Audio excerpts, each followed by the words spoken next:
I'm starting off the latest batch of Taxi reviews with an episode featuring Rhea Perlman, which is a fabulous way to start things off. Today I'm looking at Taxi Season 2, episodes 13, 14, 15, and 16. For the most part, I really enjoyed these. I have quite a lot of thoughts about the fourth episode, episode 16. One of the episodes, it was fine, I didn't care for it, but it was okay. And in general, the other two are not bad. So as always, I will go through each of the episodes. I will share some thoughts. There will be big spoilers as I go through what happens and offer any positive thoughts as well as maybe any criticisms if there are any.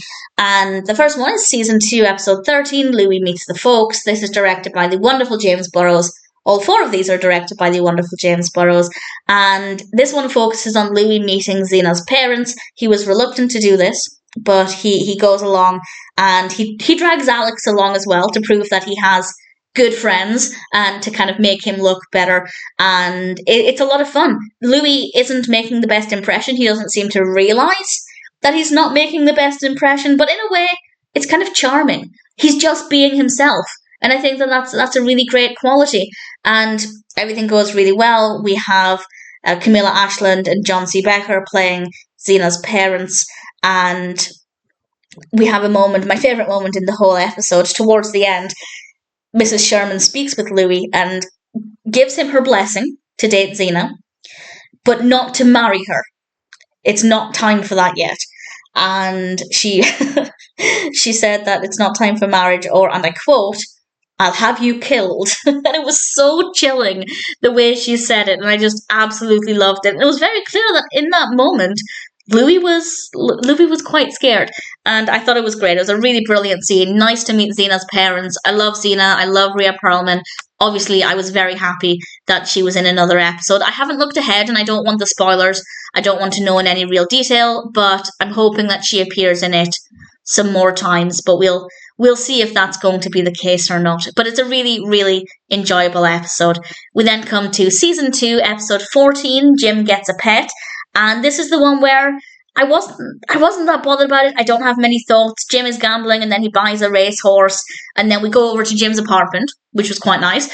And the racehorse is in, I think, his bedroom. It's in the other room.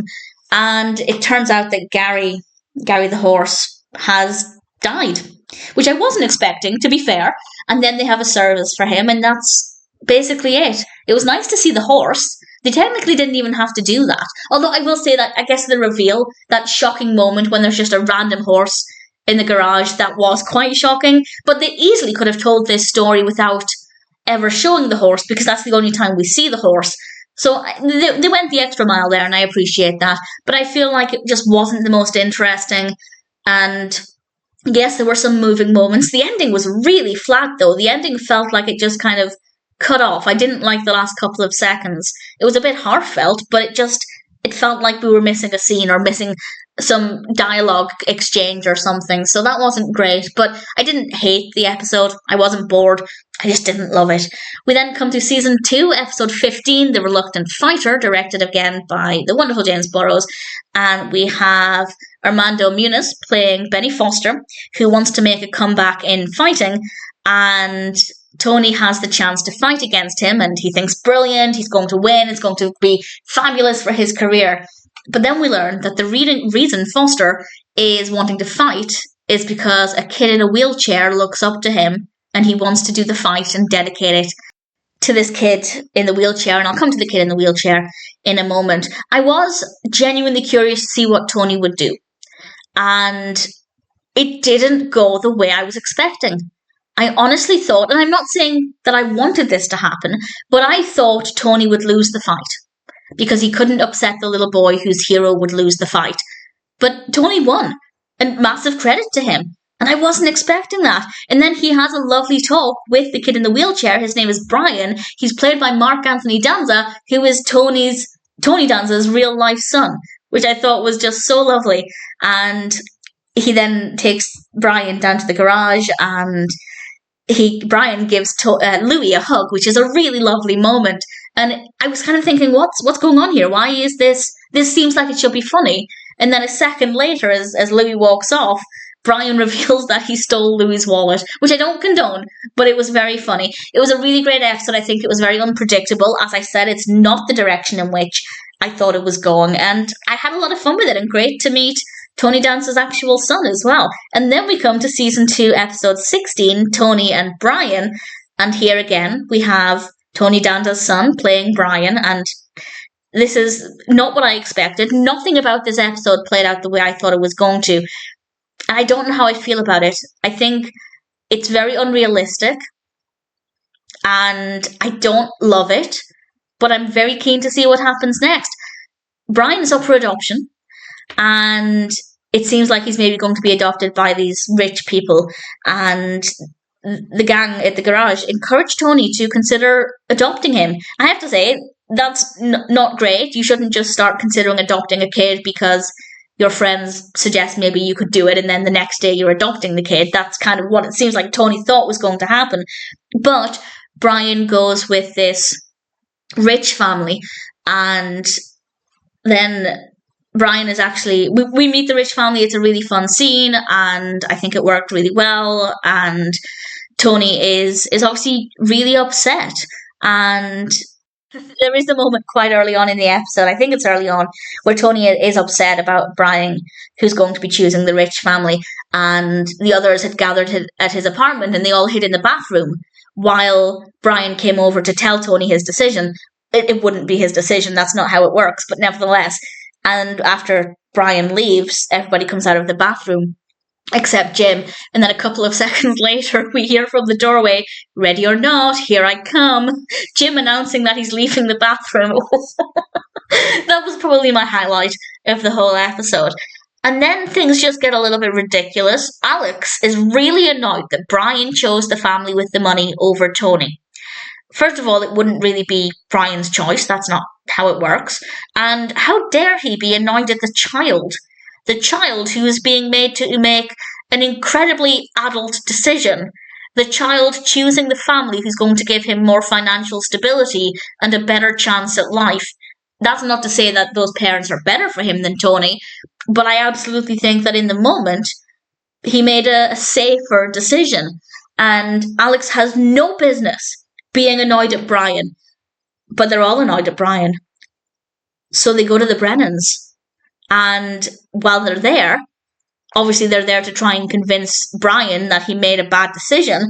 Sure, let's mess with the mind of a vulnerable, impressionable child who's currently got no family of his own. Everything about their behaviour in this is absolutely disgusting. Yes, it's a sitcom. Yes, it's a work of fiction. But I'm very passionate about the foster system, about children finding their family, about being there for children in need. So when I watch something like this, it just really, really irritates me because they've gone about it completely the wrong way. That's not to say the Brennans are better people. There's one point when they're asking Alex what he does, and he points out that he drives a cab. So they ask him, "So what do you want to do?" As if implying that being a cab driver is not good enough and he should aspire for something better. Not a great attitude. Tony obviously has a better attitude, so in that regard, Brian might be better off with him rather than being raised to look down your nose at people who are only taxi drivers in their opinion. But nevertheless, the way they handled this is just really frustrating to watch. I know it's fiction, I know it's a sitcom, but I found it to be really, really annoying. And they start to tell Brian he should choose Tony as his father. And Brian, to his credit, says he needs to think about his future. He's a smart kid. And then something unexpected happens, and again, massively unrealistic. Brian decides to go over to Tony's. He's chosen Tony after all. Except when Tony's about to call the Brennans to say that Brian's arrived safely, Brian reveals that they didn't want to adopt him after all. Which again, makes absolutely no sense. And there are just so many things about this that feel very poorly thought out. And now, Tony has said, "Well, I don't want to adopt you, because I don't want to be your second choice." They're really messing with Brian's head, and it's absolutely disgusting. But Brian, to his credit, decides to play the game and starts calling him Dad and Papa and tries to emotionally manipulate him, which I thought, well, fair enough. If Tony's going to mess with you like that, you turn it around and mess with him. He's a very intelligent child. I think it would have been, in real life, if this happened, it would have been a very emotionally confusing scene for Brian. But in the episode, I think he's a smart kid. And Tony did also make a valid point. He used to say Brian won't just go off with a rich family tomorrow. But again, in real life, it wouldn't exactly work like that. And they decide to cut a deck of cards to decide whether Brian stays or leaves. I don't know where they thought he was going if he was leaving, but nevertheless, they do this. And Tony says, and I thought this was quite sweet, Tony said, I get to keep you. And they hug, and it's absolutely gorgeous. So the episode itself is terrible. I think if they wanted to do this whole Tony adopting Brian story, they went about it completely the wrong way. At least from my perspective, I didn't find this to be funny. I didn't find it to be entertaining. I mostly just found it to be really annoying. But I'm now very curious to see what happens with Brian going forward. Maybe we'll hardly ever see him like we do with Elaine's children. They're there, they're mentioned, but we don't see them. Maybe that will be the case. But either way, Brian is a really interesting character. We have a really great performance. Not a great episode, but it has left me curious. So we'll see what happens going forward. If I were to rank the episodes, I guess I'd have to go with Louie Meets the Folks, big surprise. Then I guess The Reluctant Fighter, and then Tony and Brian, and Jim Gets a Pet. To be honest, those three are kind of pretty equally weighted, but for very different reasons. Jim Gets a Pet was just a bit boring, The Reluctant Fighter was fine, and Tony and Brian was very irritating, but with a sweet moment at the end. So regardless of not really liking that episode, I am very keen to see what happens next. And in general, it was not a bad batch of Taxi episodes.